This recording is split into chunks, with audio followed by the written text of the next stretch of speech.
Wow!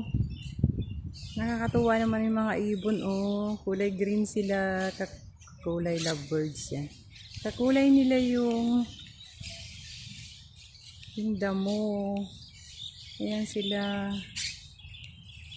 Ang galing. Mayroon ka. Kulay puti. Wow, ang cute-cute nila. Yan. Ay, ang ganda ng kulay. May white pa. Wow. Yeah.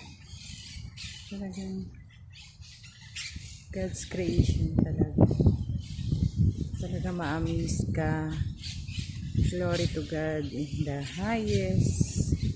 Yan oh. Ang dami nila. That is good. Talaga.